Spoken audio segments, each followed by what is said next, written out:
Ora, boa tarde. Espero que me estejam a ver e a ouvir bem. Bem-vindos a mais um webinar da MasterD. Para quem não me conhece, eu sou o Fernando Belo, sou o vosso tutor de informática e estou aqui para fazer o último webinar antes das férias, agora sim, e ao contrário daquilo que tinha dito a semana passada, em que queria antecipar as férias uma semana. Agora sim, o último webinar antes das férias.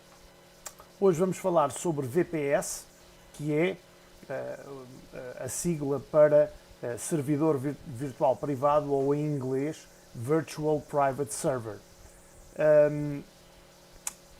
Os serviços de alojamento VPS, hoje em dia, são talvez dos serviços mais populares em termos de internet e que nós podemos usar para sites, para guardar ficheiros, para alojar servidores inteiros em substituição de servidores físicos.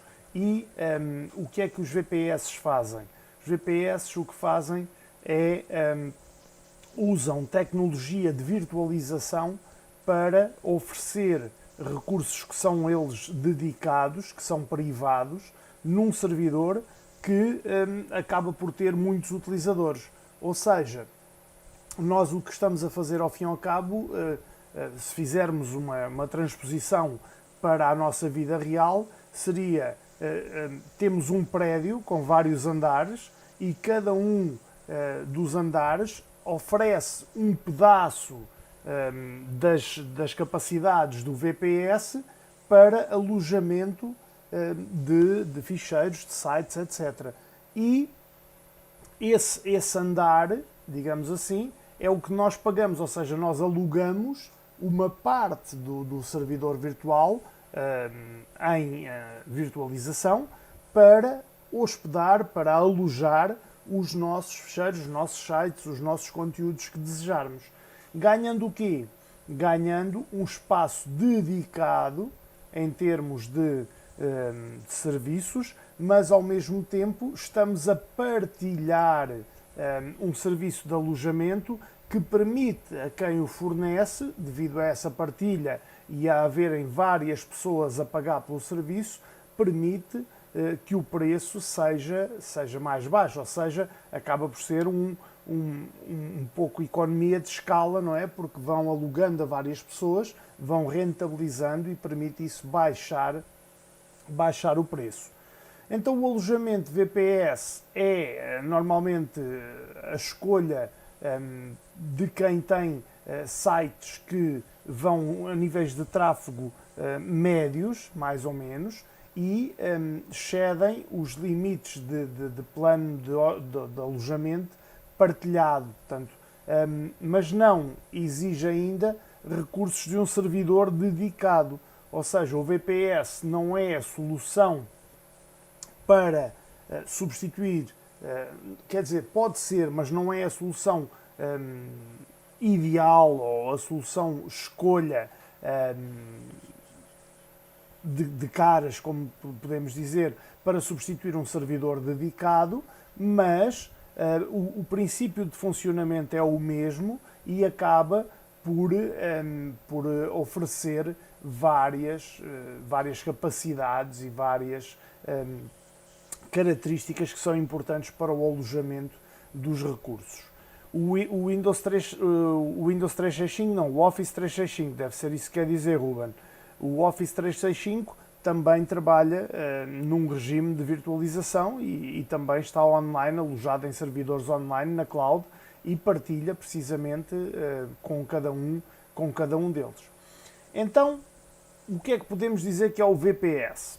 E como é que funciona? Primeiro, partindo do que é um servidor. Um servidor é um computador no qual armazenamos conteúdos que queremos servir aos nossos utilizadores, não é? Portanto, e daí o nome servidor, porque ele vai servir recursos. Neste caso, será um servidor web alojado numa cloud que vai armazenar arquivos, bases de dados, sites, recursos que são necessários ao trabalho de quem o aluga. Quando alguém quer aceder, por exemplo, ao nosso site, o navegador que nós estamos a usar, o browser, envia uma solicitação ao servidor e o servidor transfere os dados necessários usando a internet e fazendo a possibilidade de aceder a esse VPS. O alojamento VPS vai oferecer um servidor virtual que vai simular um servidor físico, mas na realidade não é um servidor verdadeiro, é uma máquina física que tem várias virtuais que estão a ser utilizadas e partilhadas entre diversos utilizadores.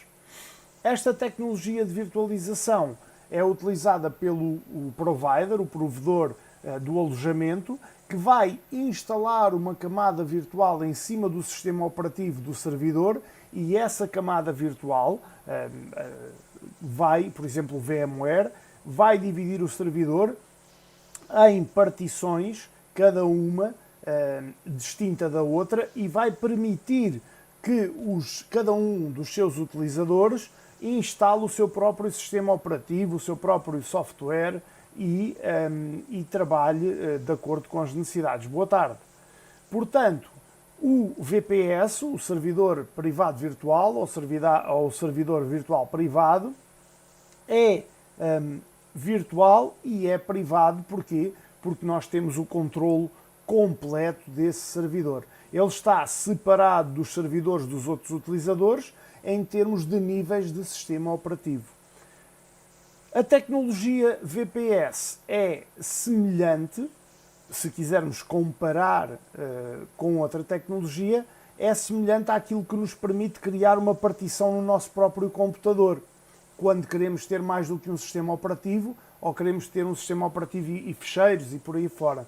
Então, o que ele vai fazer é, correndo um VPS, utilizando um VPS, vamos ter permissão para configurar o nosso alojamento, o nosso web server, o nosso site, eventualmente, num sítio seguro, não é? Num armazenamento seguro, com recursos de memória, de espaço em disco, núcleos de CPU, todos eles garantidos pelo provider, e não precisamos de partilhar esses recursos com os outros utilizadores dessa rede. Com o alojamento VPS vamos ter um acesso de nível root. O que é de nível root? De nível de administração total, que teríamos em qualquer servidor que fosse dedicado, mas baixando de uma forma muito grande o preço desse alojamento, portanto, desse servidor. O que é que nós podemos dizer aqui sobre o alojamento partilhado? Então, o alojamento partilhado acaba por ser uma solução para utilizadores de baixo tráfego ou de médio tráfego, e acaba por ser um ponto de partida para a maioria dos pequenos negócios, e vai permitir que os pequenos negócios depois cresçam, não tendo custos exacerbados. Com o alojamento partilhado, nós vamos dividir então o mesmo servidor físico com os outros clientes do provider, mas tendo a simulação em virtualização dos recursos como se fosse um computador dedicado. Ele aqui, neste caso, para médio e pouco tráfego, substitui, Paulo. Para servidor, imaginemos que quer pôr um servidor Windows Server, é um VPS, entre aspas, mas já será uma coisa de um escalão acima, portanto, com outras características e outro tipo de capacidades de servidor dedicado. Apesar de usar na mesma um pedaço do servidor do provider físico, apesar de na mesma de utilizar uma camada de virtualização, mas tem outros recursos, tem outras capacidades em termos de recursos disponíveis para quem vai usá-lo. Mas o princípio é muito semelhante. Então, temos também, como não temos um sistema operativo nosso, digamos assim, apenas nosso, mas sim partilhado por todos, também temos de ter em atenção que a memória e a energia, digamos assim, a potência que os nossos recursos necessitam para funcionar podem ser afetados pelas necessidades de outros utilizadores. Por isso o provider tem que estar sempre muito atento à forma como os recursos são utilizados, à gestão dos recursos e ao mesmo tempo aos picos de acesso que hajam a um dos clientes para não prejudicar os restantes clientes. Pode sim, senhor, James, pode sim, senhor. Então, o tempo de carregamento dos conteúdos de A, B ou C pode sofrer com os picos de D, E ou F. Portanto, temos que ter em atenção, o provider vai ter que ter isso, vai ter que controlar cada aspecto do ambiente de alojamento partilhado e vai acabar por fazer a partilha dos recursos da forma mais equilibrada possível, e quando chega à conclusão que alguém já está num nível de tráfego que não é baixo nem médio, ou médio-baixo, vai propor uma solução de alojamento superior, um pacote de alojamento superior que vai permitir continuar a trabalhar.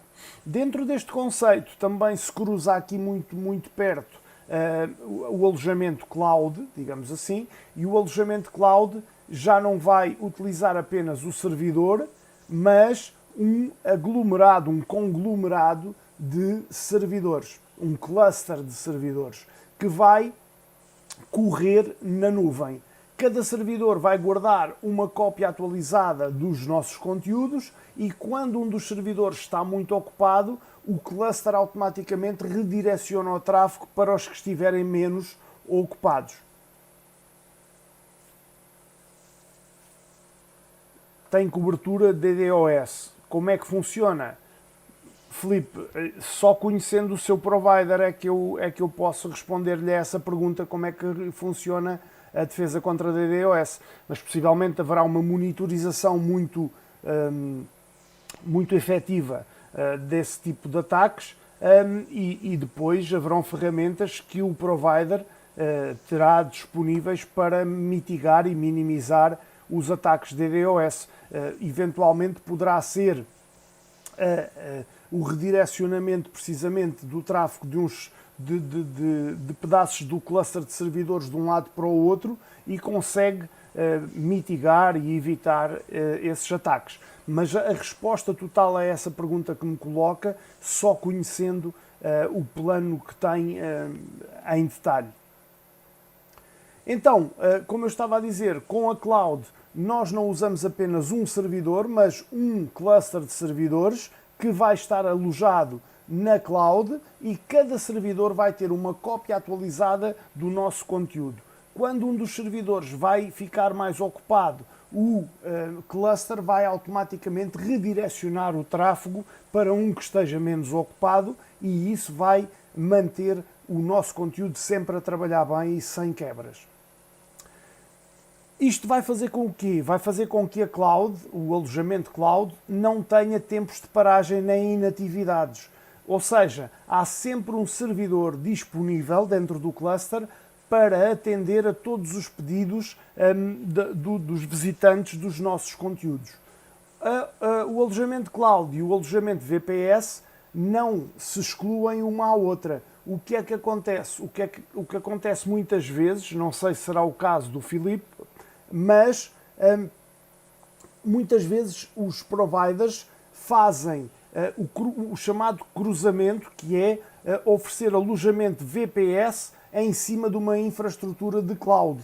E então vamos ter uma combinação dessas duas tecnologias que leva ao quê? Leva a um melhor desempenho, a uma melhor fiabilidade e a um melhor comportamento da virtualização, da camada de virtualização e, consequentemente, também do servidor virtual que nós estamos a utilizar. Depois temos também um tipo de alojamento que é muito utilizado hoje em dia.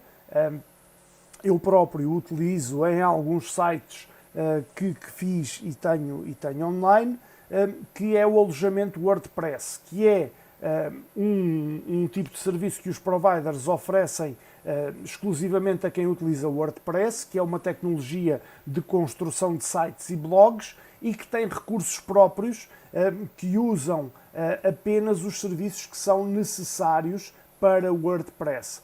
Instalação num single click, por exemplo, certos plugins que vêm pré-instalados, interface de linha de comando para poder trabalhar, o servidor vai ser configurado de acordo com as necessidades da plataforma WordPress e acaba por ser também parte de um serviço de alojamento partilhado, ainda que nós possamos configurar um site WordPress numa VPS, portanto num VPS, não temos acesso aos servidores personalizados, digamos assim, que foram configurados com o WordPress em mente. Então, se escolhermos um VPS para o WordPress, instalamos e configuramos tranquilamente, de acordo com as necessidades do nosso negócio, mas não a 100% configurada com base nas especificidades do próprio WordPress, ou seja, para trabalhar nesta tecnologia recomenda-se o alojamento WordPress ao invés do alojamento simples VPS. Portanto, há aqui uma diferença. Depois temos também o alojamento dedicado. O alojamento dedicado, aí nós já vamos alugar um servidor físico. E o servidor físico é usado como?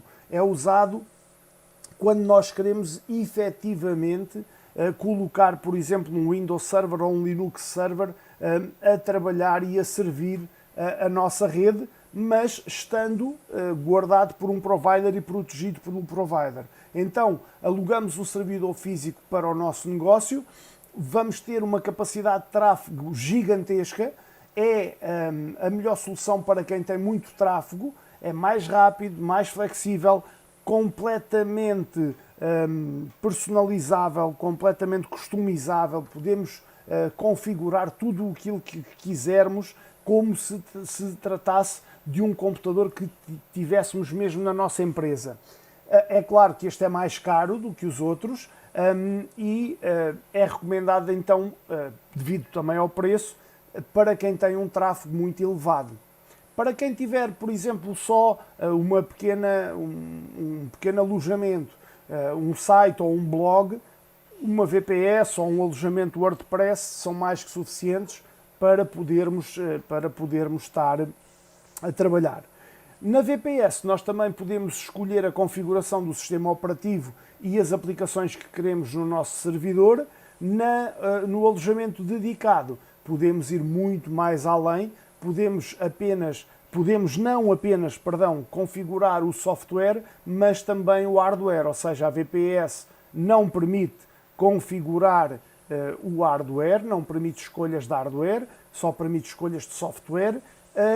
O servidor dedicado vai permitir também escolha de hardware, porque o servidor é todo nosso, mais ninguém tem acesso a ele e então podemos escolher aquilo que entendermos. Podemos usar um servidor dedicado onde quisermos, também eventualmente no nosso escritório, só que aí deixamos de ter o apoio de uma equipa de alojamento profissional, não é? De pessoas que estão habituadas a manter servidores e a manter alojamentos de forma profissional e com um grau elevado de qualidade, e aí teremos nós de aprender a fazer tudo. Eu, por exemplo, na outra escola onde dou aulas, tenho servidores dedicados na própria escola, que sou eu que faço toda a gestão e estão a trabalhar 24 horas por dia, tendo de ser eu a gerir a segurança, os acessos, o tráfego, tudo de forma personalizada e manual. Portanto, tenho que ser eu a fazer isso. Tenho, no entanto, dois virtuais com funções muito específicas que têm a ver com os sites, e aí sim, aí tenho um WordPress e tenho um VPS que vão trabalhar perfeitamente e servem-me perfeitamente para aquilo que eu pretendo, que são os sites e também algum alojamento de ficheiros. Quais são os prós e os contras do alojamento VPS? Então, prós, é rápido, é fiável, mais fiável do que um servidor de alojamento partilhado. Como a memória e o poder de processamento são garantidos, não temos muita flutuação nos recursos que disponibilizamos aos nossos utilizadores. Podemos ter problemas com picos de tráfego. No caso, aqui não vai afetar o site porque o provider vai ter que tratar disso, e ganhamos um acesso de root, de superutilizador, para o nosso servidor. Também temos privacidade, porque os nossos ficheiros e as nossas bases de dados, as nossas aplicações estão protegidas contra outros utilizadores.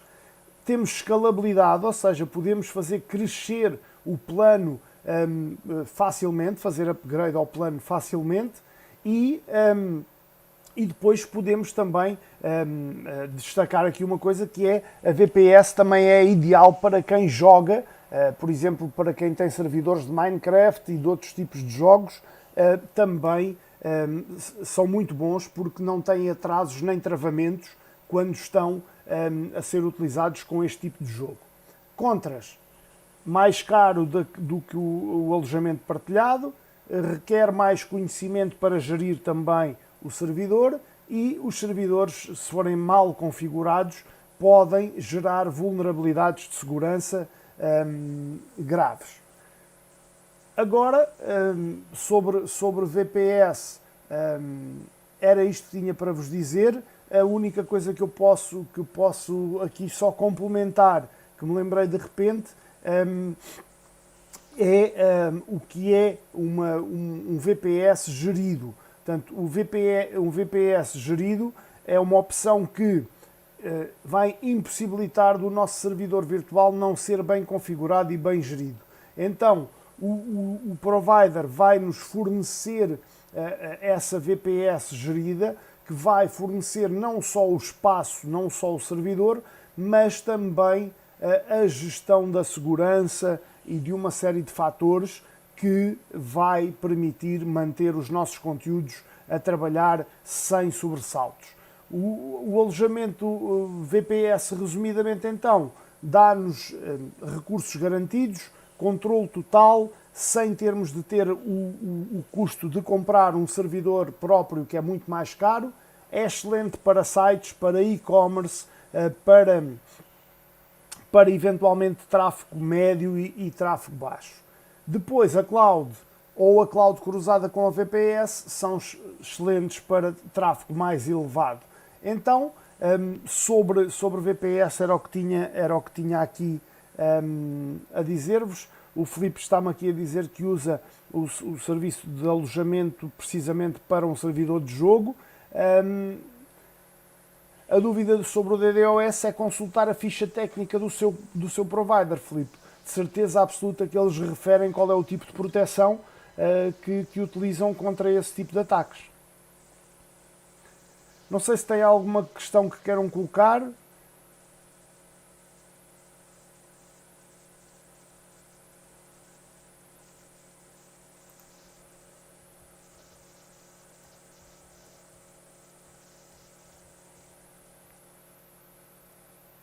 Alguma dúvida?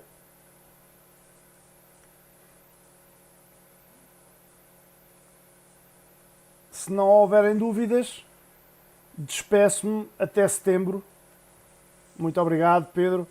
Despeço-me até setembro. Um forte abraço. Muito obrigado. Se quiserem mandar algumas questões, aproveitem entre hoje e amanhã, porque depois, no sábado, já estarei de férias, está bem? Um forte abraço a todos e muito obrigado. Se quem for de férias também, umas boas férias. Saúde a todos.